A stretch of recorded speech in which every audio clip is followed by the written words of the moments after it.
Hi, it's Jeff. And Denise from Mousesteps.com. And this is episode number 193. 193. Of Mousesteps Weekly. Sponsored by MEI-Travel and Mouse Fan Travel. They have 80 travel planners, and they find the best deals on Disney destinations around the world, including Walt Disney World, which is where we're going to be today, although Disneyland's coming up soon. Coming up very soon. Yes, and the Disney Cruise Line and Alani. Adventures by Disney Worldwide Travel. And Universal. Yes. So definitely give them a shout out. Lots of goodness. Also, Theme Park Connection, our original sponsor. They were just out in California for the Disneyana convention, and I'm going to guess they're going to bring merchandise back from Disneyland this trip. I'm guessing that too. Lots and lots of new merchandise coming to Theme Park Connection. Also, our official ticket agency, Maple Leaf Tickets, the best deals on tickets in town. Check them out.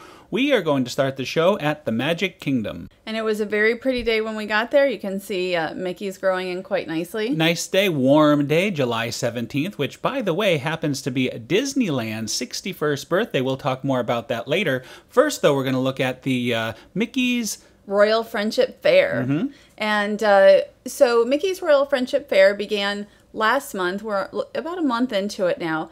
And when it started, Louis was not in the procession here. Yeah, he was on not vacation, apparently. Well, he took a month off. Right. And but anyway, he is now back for back.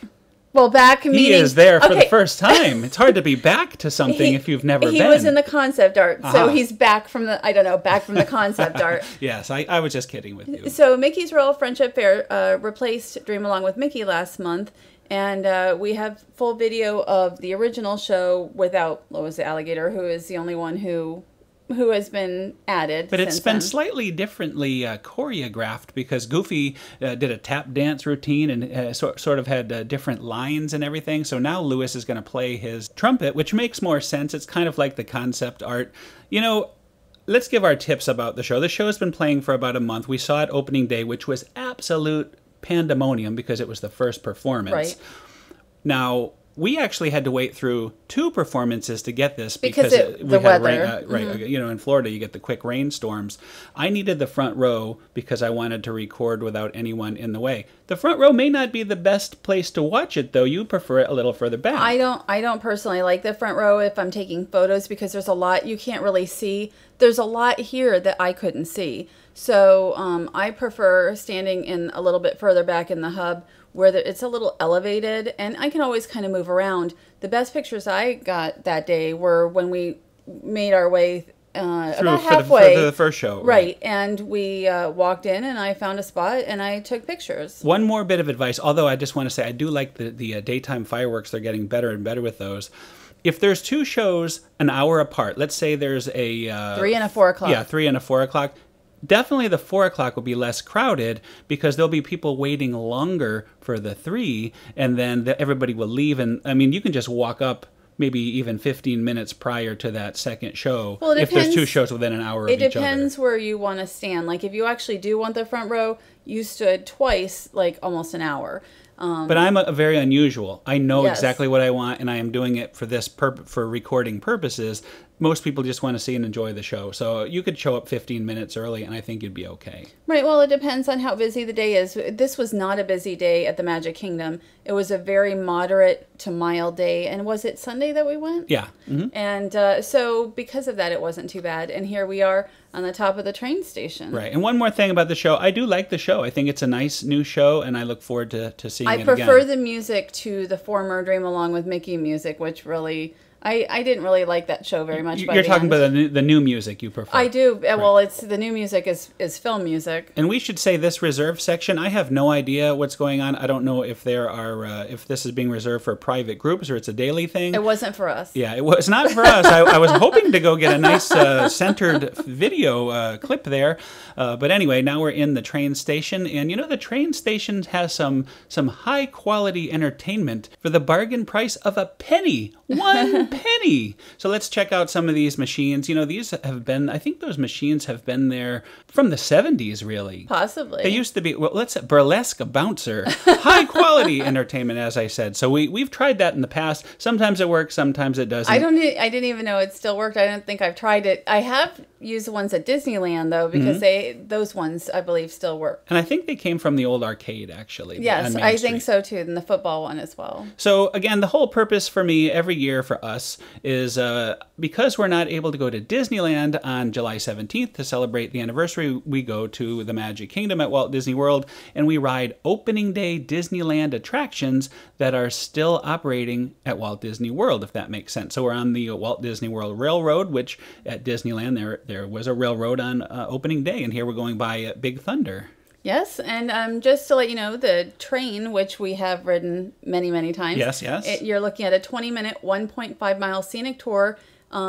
These are original restored trains built between 1916 and 1928. Steam-powered trains, by the way. And yes. I believe they're biodiesel in California now. I don't know. I just know that off I just the top know of they're my not head. working in California right now. Well, they're working. They're just not running because of Star Wars Land construction. Right. Well, that's what I meant. I mean, you've got probably at least another year, I think, before it's ready. But who knows? I mean, I don't think Disney's announced an actual date for them to start again. What I have heard, which sounds pretty cool, is now they're allowing you to sort of tour the train stations, and the trains themselves get right up close. So I look forward to doing that. I think that'll be pretty cool. Very soon. So we're taking a look at the Indian Village, and now we're getting into Fantasyland Station. The Storybook Circus. Is that what it's called? The Storybook Circus I believe Station? So. It's still Fantasyland, though. Yes, it is. So anyway, yes, I remember watching this thing being constructed and wondering how it was going to be set up for so many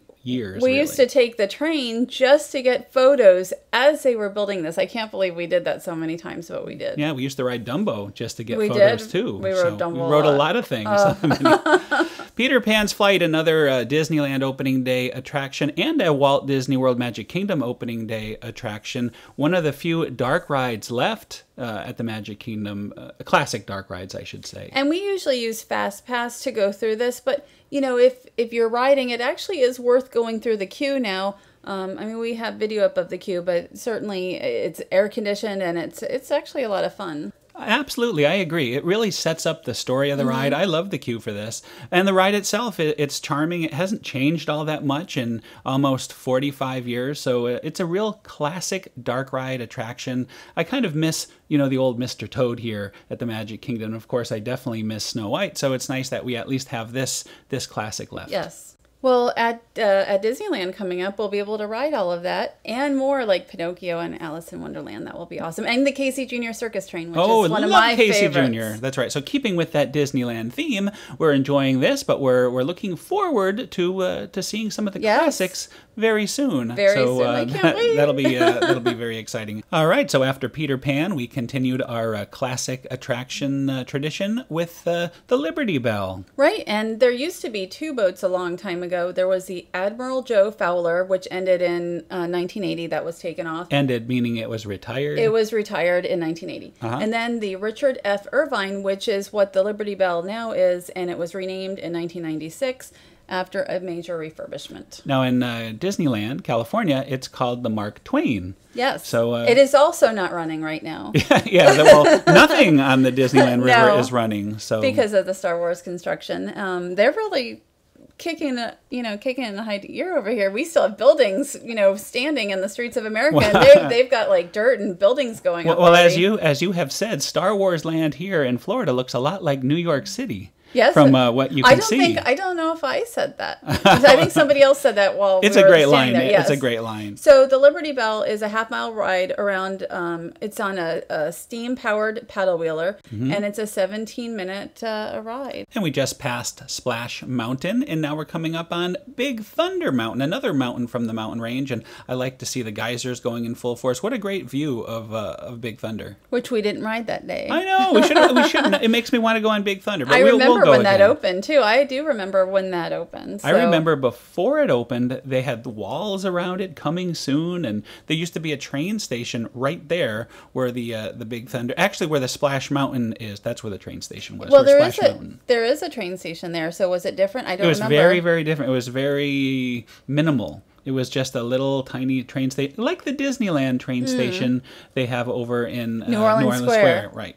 Okay, well, that's very interesting. And we are going to talk a little bit more about the boat, the Liberty Bell. The steam actually is converted from water on the rivers of America, which I didn't realize. Like, I didn't know that. So I thought that was an interesting fact. I like when we do these ride videos where you do this research and we learn some things that we may have forgotten about. Because I didn't remember all that stuff either. We've been told it, I'm sure, many times. I'm sure, I don't know if I ever knew that in particular. And also the boat is 47 foot tall. We usually go, I don't know if we went to the top this time. We often go to the top. We were on the top. I like that for the views. And the riverboat runs about every 20 minutes or so. Not really too difficult to get on. Never a big wait or anything like that, no, except usually. for the boat to pull up. There used to be a couple other ways to get around the river.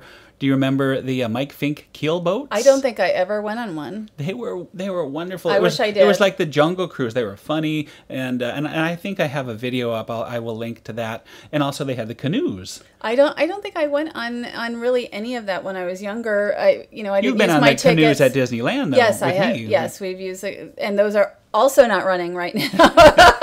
Yeah, poor canoes. The canoes are not running very much anywhere. So we're passing by the Haunted Mansion. I don't know if we talked last week, I think we talked about the refurbishment. Right, and the scrim has it's going up. Come up a little bit more from last week, but you could still see the mansion itself has completely vanished, except for that little bit in the middle. And again, it was made of wood. It was there since 1971, so I think Do we know that it was made of wood? I tell you, I remember seeing pictures of it being built, and they were wood-based. So, unless my memory is wrong, which is very possible. So I like to keep this accurate. So I don't know We'll that. double check. We'll have to talk about the mansion again next week and get confirmation. But what difference does it make? What difference does it make? The mansion is gone. Yes. No, there's a half a mansion in a picture, no mansion in real life. But you know It'll what? be coming back. It's in the picture, so that's good enough for me. The mansion is, it is running. Fully running. Which is great. It's not like the Disneyland Rivers of America right now. By the way, not a Disneyland opening day attraction, but we rode it anyway. The mansion was just as good as ever. So fear not for the mansion. It is still There's still no working. fearing. Exactly. You can ride it. So anyway, let's talk about It's a Small World. Again, not a Disneyland opening. But the reason we rode this is because we've been wanting to see if it will say our names at the end. And, it did not say our names because we don't wear the magic bands. I was holding up our tickets, or our annual pass cards, I should say, and does not work. It did say they did say goodbye to other people in the boat, but other guests, but not us. Other guests, yes, but not. But not us. You know what? It's okay. I don't need my name. It should be like E.T. though. It still should say friend, goodbye, friend, goodbye, friend. I don't want it to say that. Well, anyway, it didn't say anything. That's okay. We'll get it to work eventually. Here is the Carousel of Progress, and it has been fully repainted. I think it looks great. I think it looks great too. I just would like to see them work on the inside now. Although I see, Grandma has those virtual reality type goggles. Like, I think that's making a comeback now. Yeah. So maybe laser discs will too. If they just don't update it for long enough, it'll be a full comeback and it won't make any difference. So that's a good point. You can save a little money that way. But I totally agree. I think it's time to fully upgrade the final scene. It would be nice. So anyway, no privacy at all around this place. But it does look great. It does. Absolutely. So it's Tomorrowland.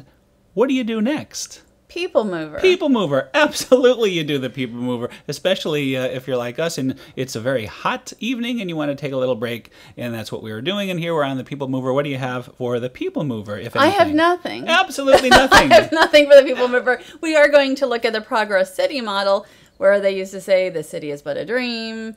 To make it real, we'll need to use our energy, Walt's resources original vision for Epcot. Yes. That never actually quite happened. It sort of happened in Celebration, but not even really there either. Well, how did it happen in Celebration? I don't know. Was there a giant skyscraper there with 3 levels of transportation? They always used to say Celebration was sort of what Walt was looking for, but it wasn't. I don't know if that's an accurate analogy there. But anyway, here you go. It's Celebration. Celebration, Florida. No, it isn't Celebration. Anyway, we had a good time. We always have a good time on the People Mover. We're going to go and take one quick look at Space Mountain. People Mover is one of my favorite attractions in the Magic Kingdom. Partly because you can get right on it most of the time, but also because it's it's something again that Disneyland. It's not running at Disneyland because they took it out. They had a wonderful People Mover at Disneyland, which was fantastic. Then they put the rocket rods in, which I loved the rocket rods. I did like the rocket rods too, especially if you sat in the front, it did the wheelie. There was a little single rider in the very front. So anyway, let's talk about what we're looking at now. Our favorite place to watch fireworks when we just want to relax is by the Tangled toilets. You can actually sit in a comfortable seat there, and the fireworks are very close. Look at how close. Tangled toilets is not how it is on the map. No, it is. If you ask somebody for the Tangled toilets, they will probably not direct you. They will know where it is. It is a Tangled. I don't know why they put a restroom here, although I will say, for ADA purposes, I think they should open up that... ADA, you said? I had a broken ankle a couple years ago, and I would not be able to get into that door because it's so narrow. They keep doing these narrow doors, except in Norway. Norway's pretty good. But anyway... Well, we are losing track of the purpose. This is a fine place, a spectacular place for fireworks. But there's fireworks in front of you and fireworks in back of you, so you won't see all of them. You're surrounded by firework goodness, aren't you? You know what? It's a good place. It's not crowded. Yeah, I'm just kind of panning here to show you exactly where we are. Yes, there's plenty of That's one of my favorite things in the world. Personal space to go around here. Nobody watches it, so that's maybe why we like it. But really, I mean, you can see it. You can see it very well, and the music is very clear. Anyway, we're moving on. It's Gaylord Palms. They had their big announcement. We look forward to this every year, and there is Mrs. Claus and Snowflake. And Snowflake the elf, the tallest elf you'll ever see, by the way. So what the announcement was. The Charlie Brown characters. It is a Charlie Brown Christmas. Well, ice is a terrific tradition for us every year, and Gaylord Palms keeps really upping the ante as far as their Christmas offerings. And starting November 18th this year and running through January 1st, it will be a Charlie Brown Christmas, and I'm so excited about this one. I'm excited too. This rivals Frosty for me as something I'm really looking forward to. I think it'll be awesome. Well, I really like that they have for me, this is a childhood story. So to me, that's a big deal. And I think it's something that's going to bring so many guests out this year. Right. And you don't see the Peanuts characters here in the East very much. I mean, I know they're out in California, but I'm very excited to be able to see these characters too, as well as just the ice. And we'll talk about that a little bit more coming up. Why don't you tell me more about a Charlie Brown Christmas ice? Well, I was only just going to mention they also have the Freezin' Season Pass for ice again this year, which is something they didn't have for several years till again last year. And that's, if you want to go several times, you can do that. And to me, that's such a great value. And they also have, and we're looking here like Snoopy and the lights. And ice is 2 million pounds of ice, for those who don't know. It is a lot of ice, and the Harbin China artisans take a month to do that. Now we'll talk about Cirque Dreams Unwrapped, also updated this year. We're going to look at just a bit of a preview of some of that from the finale of the show. Well, this is not like a dress rehearsal type thing. This is a preview. They're not dressed in what they'll be wearing for the actual show. There's going to be almost 20 performers. Right. And it was really a great show last year, and I think just from what we saw this year, it looks even better as far as oh my gosh, well, the acrobatics and all. This looks very difficult to do. I mean, I asked this girl after if she could teach me how to do this move, and she said that was not a possibility. It gets where look at this. That is tremendous right there. But anyway, I guess all the show or most of the shows last year were playing to standing room only crowds. They've added shows this year. Yep, they've added shows also. It is included. Like if you're here for ice, it is included as part of your admission. But you can also buy VIP seats. I'm not even sure exactly what that gets you, but I guess probably a seat near the front. It is just it was such a great show last year, and I'm looking forward to it this year. I am too, and also it's exclusive to Gaylord Palms too. So you can't see it anywhere else. That's right, that's right. And speaking of exclusive, these characters, the Peanuts characters, will also be appearing in a character breakfast. Right, and I noticed Snoopy is not mentioned, so I don't know if Snoopy will be there, but it does say definitely Charlie Brown and Lucy, and we'll see if anybody else Well, it shows says breakfast with Charlie Brown and friends. Right. Friends meaning more than just one friend. And I can't imagine Snoopy not making an appearance with Charlie Brown. Well, right now they say Charlie Brown and Lucy, so that's who is guaranteed. See. I'm very, very excited about that. I love character breakfast. I love the characters, so that'll be pretty cool. And there'll be a new Mrs. Claus Christmas traditions, and that will be like a kind of a little theatrical singing that kind of thing. Yes, but in a small little storytelling type Probably situation. Outside by the fire. Yes, I guess. Yes.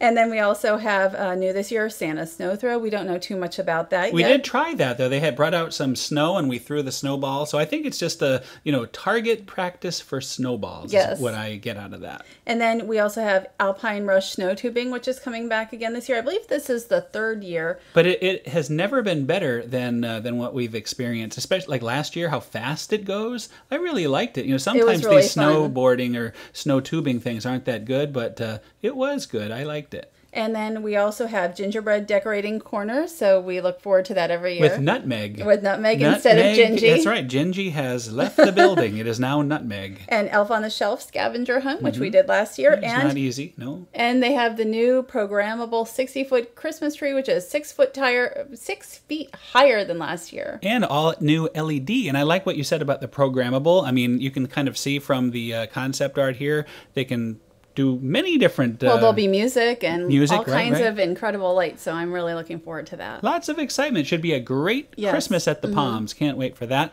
Anyway, that is another show. That's another show. Thanks very much to our sponsors, MEI-Travel and Mousefan and Maple Leaf Tickets. And Theme Park Connection, our original sponsor. Have a great week, everyone. Thanks for listening, and we'll see you all next week. Have a great week.